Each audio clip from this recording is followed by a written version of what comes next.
She was just closing up her private clinic in a suburb of Chicago when a towering, muscular man suddenly burst through the doors. He shoved his leg onto a stretcher and roared, "There's a bullet in my leg! Get it out!" "I can't do that," Eva stammered, paralyzed with fear. "I'm a gynecologist, and this is a police matter. You need a hospital." "You pull babies out for a living, don't you? Now either you lose your life or you get this bullet out," he growled, drawing a pistol and aiming it directly at her. Trembling with terror, Eva had no choice but to perform the procedure and remove the bullet from his leg. A week later, while she was heading home from work, she was snatched off the street and kidnapped. "This is my right-hand man. Fix him up," the same man from the clinic commanded, looming over her at a secret hideout. Fearing for her life once again, Eva dressed the wounded man's injuries. "We need a doctor around here every day," the leader said, stepping closer. He leaned down and whispered into her ear, "I'm thinking of keeping you here with me forever." Eva recoiled, putting distance between them. "Look, I've done what you asked. Now let me go home. If I don't show up on time, my professional reputation will be ruined," she said, her voice firm. She refused to let this criminal see her cry or appear weak. A glint of intrigue appeared in his eyes. "Fine, but I have one condition." Eva flinched at the word. "Whenever I or my men need medical attention, you will treat us. No questions asked. You'll come here or we'll come to your house." Eva's response was sharp. "Absolutely not. I am not bringing you to my home. Solve your own problems and just let me go." The man couldn't help but be impressed by her fire. "Fine, my men will drop you off," he conceded. He signaled his guards and personally escorted her to the car, opening the door for her. She sat inside in stony silence.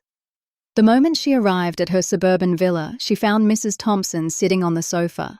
Her mother stood up immediately, her face etched with worry. "Do you know what time it is, sweetheart? You're so late, and your phone was off. You said you'd be home early today. What happened? Why was your phone dead?" "Nothing happened, Mom," Eva lied, trying to sound calm. "An emergency case came in and my iPhone battery died. That's why I couldn't call." "Eva, you don't look like yourself. Are you feeling okay?" Mrs. Thompson asked, sensing something was wrong. "I'm just exhausted, Mom. I have a splitting headache and just want to sleep," Eva replied. "But honey, at least have some dinner," her mother called out after her. "I'll eat later, Mom. Right now I just need to lie down." As soon as she reached her room, she locked the door and sat on the edge of the bed, holding her head in her hands. What kind of mess had she gotten herself into? That man wasn't going to let her go easily. She felt she should go to the police, but she had seen his power. She knew gangsters like him often had the police in their pockets. "What do I do now?" she whispered to herself before heading to the bathroom to freshen up. After a shower, she felt slightly more composed. She didn't want to worry her mother further, so she went out to join her for dinner, acting as if nothing was wrong. She didn't give her mother even a hint of the nightmare she had just survived. Later, Mrs. Thompson was in the lounge watching the news. Eva joined her with a mug of coffee. "Look at this, Eva," her mother said, pointing at the TV. The news anchor was reporting that the two thieves who had robbed a house in Chicago 3 days ago, stealing hundreds of thousands of dollars in jewelry and cash, had been found dead on the street. The word on the street was that an unknown hero had tracked them down, eliminated them, and returned the stolen goods to the rightful owners. No video or clear photo of the man existed, only a blurry image taken from behind. In the photo, his face wasn't visible, but a distinct birthmark on his arm was very clear. The city was buzzing about this mystery man, and he had already gained thousands of fans on social media. Eva stared at the screen. The figure looked hauntingly familiar. When her eyes fell on the birthmark on the arm, her heart skipped a beat. It was him. She was stunned, but she quickly shook the thought away and focused on her coffee. For the next few days, Eva lived in a state of constant anxiety, wondering when he might reappear. But a week passed, and there was no sign of him. Meanwhile, at the large hospital where she worked, Eva had been investigating something suspicious for over a month. The expensive medications being prescribed to patients, costing them millions, were actually counterfeits. Eva had suspected it for a while, but she couldn't act without proof. Now, she finally had the evidence. She was sitting in her office, feeling overwhelmed, when Dr. Sarah walked in. What are you thinking about, Dr. Ava? Do you really think you can handle this alone? Ava looked up, startled. What are you talking about? I know you found out what I discovered 6 months ago, Sarah revealed. Wait, you know about the counterfeit meds? Ava asked. Yes, I know everything, Sarah replied. Then why didn't you say anything, Sarah? This is a crime. It's wrong. We have to report this to the police, Ava said passionately. Are you crazy, Ava? We can't stand up to these monsters. If they even get a whiff that we know about their black market business, they won't hesitate to eliminate us. Do you remember what happened to our senior Dr. Smith? He died in a car accident, Ava recalled. It wasn't an accident, it was a hit. He found out the truth and was about to expose them, but they silenced him forever. The same will happen to us. What can we do alone? That's why I've decided to resign. I have no other choice, Sarah said despondently. But Dr. Sarah, how can we just let people die? We're doctors. Our job is to save lives, Ava argued. We have to save our own lives first. We can only help others if we're alive. I came here to tell you to resign too. Find a job in another city, but don't get involved in this. The choice is yours, but I'm going home. With that, Sarah left.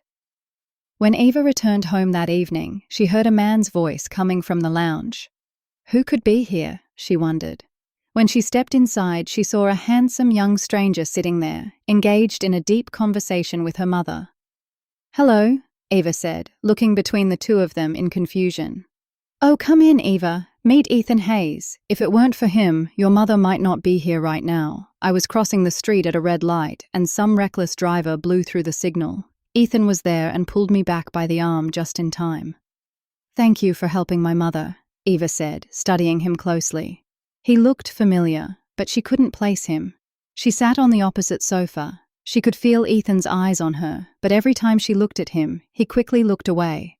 After a few minutes, she excused herself and went to her room. Suddenly, her phone buzzed with a message from an unknown number. She opened WhatsApp. I want to meet you, the message read. She froze. Was it that gangster again? Panic flared in her chest, and she immediately blocked the number. She was already stressed enough with the hospital situation. She didn't need this man stalking her too. After freshening up, she walked back out to find Mrs. Thompson setting the dinner table. Mom, why did you invite a stranger into the house? Do you have any idea how dangerous the world is? I'm glad he helped you, but that doesn't mean you bring him inside, Ava protested. What's wrong with you, Ava? He just dropped me home. I told you that. I know he helped you, but you could have called an Uber or a cab. Why did you come with him? Ava, I wasn't feeling well. My blood pressure spiked. Instead of being grateful to him, you're acting like this? Her mother scolded. I didn't say I wasn't grateful, but please be more careful in the future, Ava sighed. I think Ethan is wonderful. He has a great business, and he's so polite and well-mannered. Ava, I was thinking if... Mom, please, stop right there. What is wrong with you? You like every person you meet on the street. What do you want now? Because he grabbed your hand to save you, you want to give him my hand in marriage? This is ridiculous. Well, I hadn't even finished my sentence and you've already thought that far ahead, Mrs. Thompson laughed. I knew that's where you were going. Admit it, Ava said, making her mother laugh even harder. Fine, you're at the age where you should be married. I've let you wait too long because of your career, but now I'm serious. I want to see you settled in your own home, Ava. You need to start taking this seriously. Okay, Mom, I'll be serious. But don't go trying to marry me off to a total stranger. It's upsetting. Am I really such a burden to you? You aren't a burden, sweetheart. You're my life. You know you're all I have in this world. But look, marriage is a part of life. You have to marry someone, eventually. Does that mean I should just marry anyone? All right, let's drop it for now. Just eat your dinner. We'll talk about this later, her mother said, sensing Ava's mood souring. After that day, Ethan Hayes made himself a regular presence. He seemed to, accidentally, run into Mrs. Thompson everywhere, and he started visiting their home frequently. Meanwhile, Ava had applied for jobs at several other major hospitals, but she hadn't heard back yet. She planned to resign the moment she got a new offer. Sometimes she felt ashamed of her own cowardice, guilty for looking the other way while poor people were being defrauded. But she hadn't found the courage to make a final move. One day, while driving home, someone suddenly stepped in front of her car. She slammed on the brakes, her heart racing. Before she could process what was happening, the person had slipped into her passenger seat. He was wearing a mask. "What is your problem? You again? I'm not going anywhere with you today. I don't feel well," Eva snapped, assuming he wanted her to treat another wounded man. "I don't want to take you anywhere today. I just want to talk," the masked man said gravely. "Fine. Speak," she said, glaring at him. "Do you know what's happening at your hospital?" Eva's eyes widened. "What do you mean? What's happening?" "I know everything. I know about the counterfeit meds, and I know you're planning to resign and find a job elsewhere. Am I right?" "Yes, you're right," she admitted, looking away in shame. "So you aren't going to expose them?" "How can I? Everyone is in on it. The police won't help.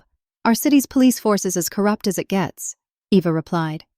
"They aren't all bad," he countered. "Why are you defending the police? You're the one hiding from them," Eva taunted. "Who says I'm hiding?" "Well, if you aren't hiding, why do you come to me in secret to get patched up?" "Regardless," he interrupted, "I have an offer for you. I want you to stay at that hospital for now. Collect whatever evidence you can and give it to me. I will expose them without ever involving your name." "And why should I trust you? For all I know, you just have a personal vendetta against them," she challenged. "I don't have a vendetta. I just want you to help me do the right thing." "I don't want to help you with anything. Don't try to see me again. Now get out of my car," Eva said firmly. "Will your conscience let you sleep, Eva? Innocent people are being cheated. They pay thousands of dollars for medicine that could kill them. You're a doctor. Saving lives is your profession. Think about it. Here is my number. Whatever you decide, call me. I won't come to you again, but if you ever need me, I'm a phone call away." He spoke with an intensity that left her stunned. Ash stepped out of the car and vanished. When she got home, she shared everything with her mother. Mrs. Thompson listened in shock. "Eva, you never told me you were kidnapped. Sweetheart, you should have told me." "I didn't want to worry you, Mom. And he let me go quickly. But I don't know who he is." "I think," Mrs. Thompson said thoughtfully, "he might be that unknown hero from the news." "Why do you think that?" "That day he came to the clinic, he had a wound on his arm. I saw a birthmark there. In the photo on the news, the man had the exact same mark. I'm 100% sure it's him." "Then he's doing good work, isn't he? He isn't a bad man," Mrs. Thompson reasoned. "Maybe, but Mom, I'm still scared. What if he's just using me?"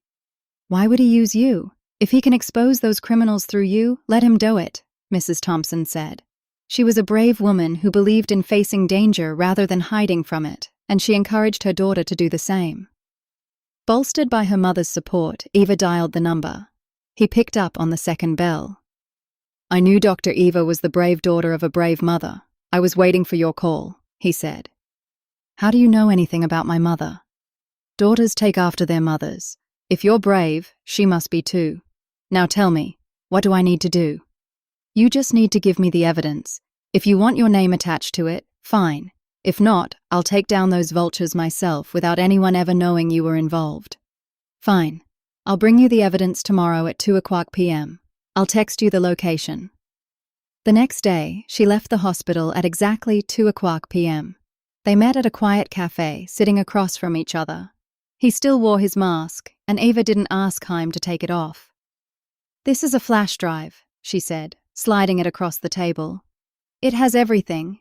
Videos of the counterfeit shipments arriving, lists of patients hoodied after taking those meds, and all the data I could find." "You had all this and didn't take action?" he asked. "Who was I supposed to go to?" "You should have gone to the police." "I don't trust the police. I gathered this data to expose them myself, but..." "But what?" "But some people scared me. They told me it was suicide."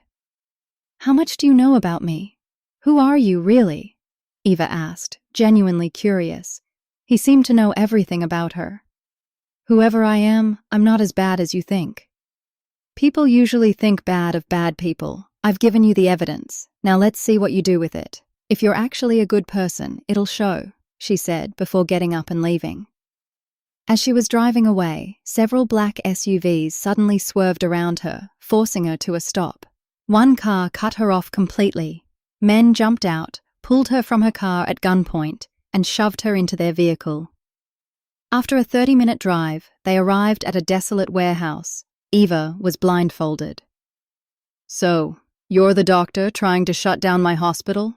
a cold voice said. The blindfold was removed. An older man, Nathaniel Brooks, stood there smoking a cigar. "Did you think I was blind? That you could do whatever you wanted? Many have tried to cross me, and they are all underground now. You will be no different. Where is the flash drive?" "I don't have anything. I don't know what you're talking about. I was just about to resign," Eva said, trying to keep her voice steady. "You have evidence against me, and I heard you were taking it to the authorities." "That's not true. Whatever I had, I deleted. I realized I couldn't do anything alone. I've already applied to other hospitals. Check if you don't believe me. I was leaving." "So you decided to involve the police instead?" Brooks sneered. "The police are on your side. Why would I be stupid enough to go to them? Look, Mr. Brooks, it's true I found out about the meds, but I deleted the files. I just want to go home." "Listen, girl, don't play games with me. You're going to die, and your old mother is going to die with you." Ava's heart stopped at the mention of her mother. "You're crossing the line. I told you, I have nothing. I'm not brave enough to take on someone like you. Just let me go." "I'm not letting you go until I'm certain the evidence is gone. Men, go to her house, tear it apart, see if you find anything," Brooks commanded. 5 thugs stormed into Eva's home. Mrs. Thompson watched in terror. "Who are you? What are you doing?" "Sit down and shut up, old lady, if you want to stay alive, or we'll send you to join your daughter." "What have you done to my daughter?" Mrs. Thompson cried. "She tried to cross our boss. We haven't done anything yet, but if she talks, you're both dead," one of them said, pressing a gun to her head. They spent 30 minutes ransacking the house, overturning furniture and emptying drawers.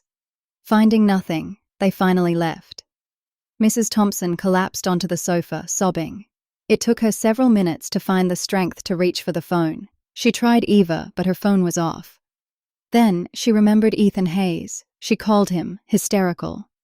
"Mom, calm down. I'm coming right now," Ethan said. "No, Ethan, I'm fine. Please, find my daughter." "Don't worry, I won't let anything happen to Eva. I'll handle this." Evening turned into night, and there was still no word on Eva. Mrs. Thompson called Ethan repeatedly, and he kept reassuring her. At 4:00 a.m., Eva was still huddled in the corner of the warehouse, her head on her knees. She was filled with regret. Why had she trusted that stranger? Now she was in a nightmare. She thought of her mother and began to cry. Suddenly, the sound of gunfire erupted outside. The police were raiding the warehouse. Brooks' men were being neutralized. 2 female officers in tactical gear burst in and rescued Eva.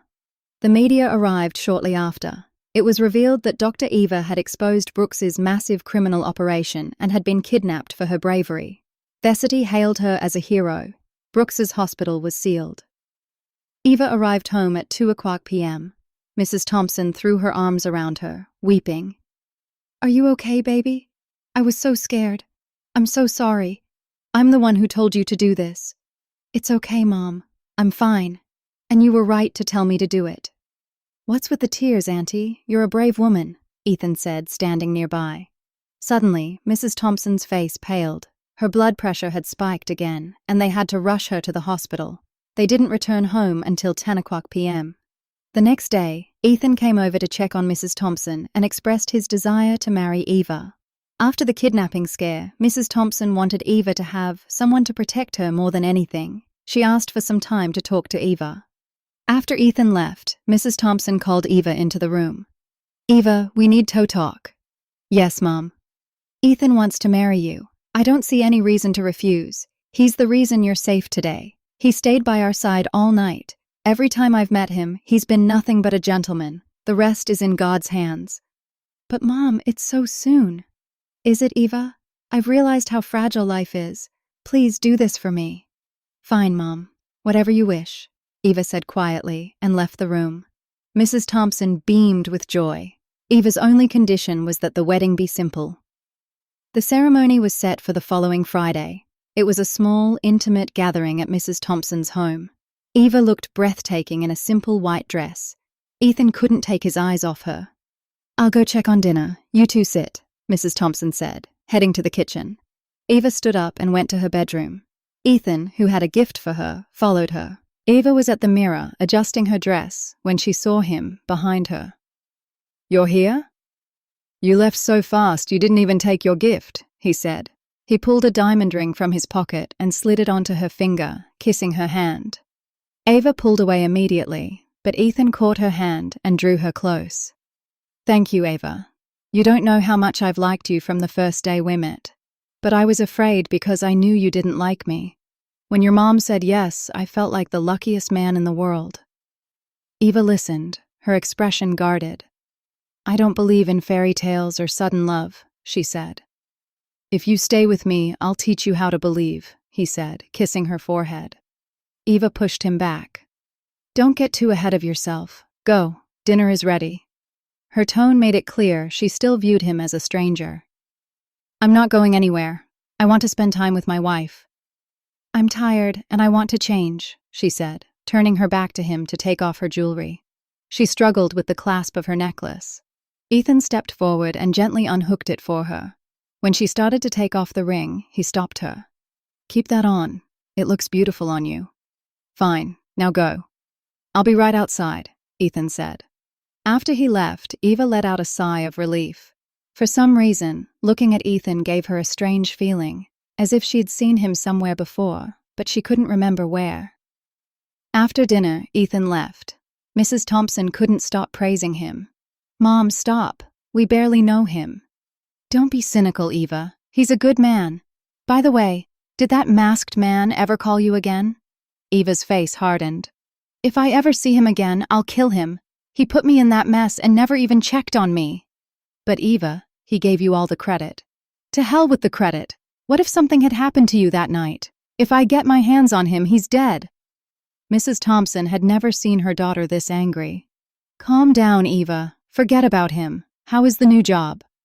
"I start at the new hospital in 3 days, Mom." "Thank God, I was so worried. Good night, dear." Eva went to her room. A moment later, her phone rang. Ethan calling. She groaned. He had just left, and he was already calling. A month passed, and Ethan and Eva grew closer. Mrs. Thompson was thrilled with how things were going. One day, while Eva was at the hospital, Ethan called. His voice was frantic. Mrs. Thompson had collapsed, her blood pressure had spiked dangerously, and he was at the hospital with her. Eva raced to the hospital. Her mother was in critical condition. Eva was inconsolable. "Eva, relax. She'll be okay. I just spoke to the doctor." Ethan comforted her. Suddenly, the hospital erupted into chaos. Doctors rushed into the ICU. A few minutes later, the doctor walked out, looking defeated. "I'm so sorry, Mr. Ethan. We couldn't save her." Eva felt the world collapse beneath her. Her screams echoed through the hallways. Ethan held her tightly against his chest. The grief of losing her mother was unbearable, but Ethan's love became her anchor. 15 days later, Eva went back to work. The house felt empty without her mother. Ethan didn't want to leave her alone, but Eva wasn't ready to move into his house yet. Ethan insisted on leaving 2 bodyguards to watch over her. Eva noticed a man following her, and one day, she turned around and slapped him. "Why are you following me?" "Ma'am, we aren't following you. We're protection. Mr. Ethan sent us." Hearing her husband's name, she was furious. She summoned him immediately. "You put guards on me?" she yelled the moment he walked in. "Relax, Eva. Listen to me. I couldn't leave you alone. I was afraid you'd be upset if I asked you to move into my place, and I didn't want to hurt you." "Why? Why can't I be alone? This is my home." "You've lived here with family your whole life. Now you're alone. I just wanted you to be safe." "You could have told me," she said, her anger softening into embarrassment. "I'm sorry, Eva. You have to trust me. Please, come home with me." Eva's eyes welled up. Ethan pulled her into a hug. That night, they moved into Ethan's home, a magnificent mansion. The next morning, Eva woke up to find Ethan still asleep. One of his arms was outside the blanket. Eva's breath hitched. There it was, the birthmark. The exact same one she had seen on the masked man's arm. She pulled back, her heart racing. She grabbed his arm to look closer. It all clicked. This is why she always felt a sense of déjà vu around him. He had deceived her. Fury boiled in her veins. When Ethan woke up and smiled, Eva met him with a cold glare. "Who are you?" "What's wrong, Eva? I'm your husband." "You're someone else. Who was the man in the mask? Why do you have that mark on your arm? You lied to me. You lied to my mother. You're nothing but a thug. I feel sick just being near you." She shoved him away and ran out of the house, tears streaming down her face. Ethan couldn't stop her in time. He realized she must have seen the mark. Eva fled to her mother's old house and sat on the floor, weeping. 30 minutes later, Ethan arrived. Eva told him to get out. Ethan reached into his pocket and pulled out an ID card, placing it in front of her. DSP Ethan Hayes, Chicago Police Department.